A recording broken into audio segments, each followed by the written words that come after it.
இந்த புத்தக திருவிழாக்கு போற பலரும் என்ன புக்கு வாங்க போறீங்க அப்படின்னு கேட்டா பொன்னியின் செல்வன் எப்படியாச்சும் வாங்கி இந்த முறையாச்சும் முழுசா படிச்சிடணுங்க அப்படின்னு நிறைய பேர் சொல்லியிருப்பாங்க. ஒரு வழியா அந்த நாவலை திரைப்படமா எடுத்ததுக்கு அப்புறம் திரைப்படத்தை பார்த்த பலர் எப்படியோ புக்கு தான் படிக்க முடியல, கதையை படத்தை பார்த்து தெரிஞ்சுக்கிட்டேன் அப்படின்னு சிலரும்.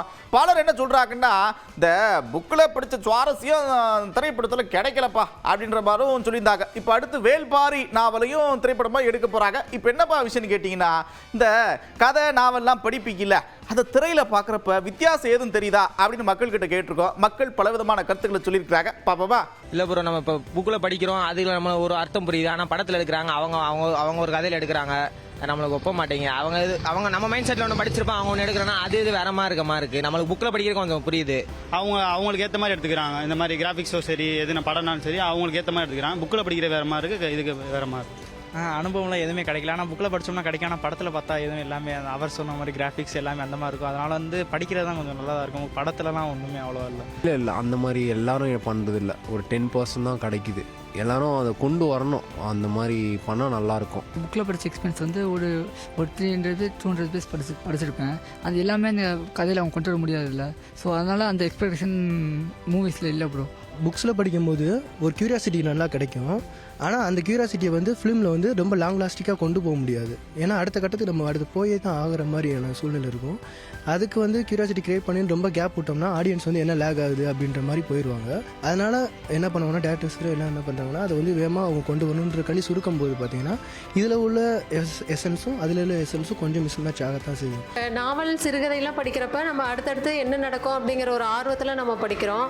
இதே வந்து அந்த காட்சியிலேயே நம்ம அப்படியே ஒன்றி போய் அடுத்தது என்ன நடப்போம் அப்படின்னு சொல்லிட்டு நமக்கே ரொம்ப ஆர்வமாக இருக்குது. இதே நம்ம சினிமாவில் பார்க்கும்போது அந்த அளவுக்கு ஆர்வம் நமக்கு இருக்கிறது இல்லை. நாவலில் படிக்கிற அளவு அனுபவங்க படத்தில் எதுவும் கிடைக்கிறது இல்லை.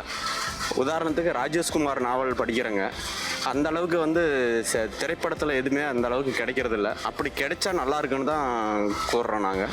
ஆனால் நாவல்ன்றது கதை இந்த காலத்து பசங்களுக்கு தெரியணும்னா படமாக எடுக்கிறது தான் பெஸ்ட்டுன்னு தான் சொல்லுவேன். ஏன்னா பொன்னியின் செல்வன்ற ஒரு கதை வந்து இருக்கிறது இந்த காலத்து பசங்களுக்கு அவ்வளோவா தெரியல. ஆனால் அதுவே படமாக பண்ணதையும் எவ்வளோ பார்த்தாங்க, எவ்வளோ வியூஸ் போச்சு, நிறையா இது கிடைச்சிச்சு அவங்களுக்கு. நாவலை தெளிவு வந்து சினிமா எடுத்துக்கிட்டு இருக்காங்க.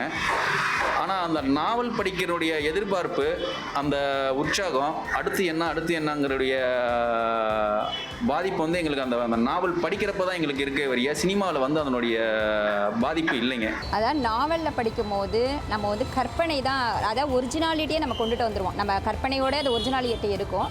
பட் நம்ம ஃபில்மாக பார்க்கும்போது கற்பனை மட்டும்தான் இருக்குமே தவிர ஒரிஜினல் இருக்காது. வந்து இந்த பொன்னியின் செல்வன் அந்த கதையெல்லாம் நான் புக்கெல்லாம் படித்தேன். அதே படமாக பார்க்குறப்ப அதுக்கும் கொஞ்சம் டிஃப்ரெண்ட் தெரியும். நாவலை படமாக எடுக்கிறதுக்கு நிறையா படங்கள் வந்திருக்கு. இப்போ பொன்னியின் செல்வன் படங்கள்லாம் வந்திருக்கு. ஆனால் ஒரு பெரிய நாவலை படமாக எடுக்கும்போது அதோடைய கதைகளை ரொம்ப சுருக்கி எடுக்கிற மாதிரி இருக்குது.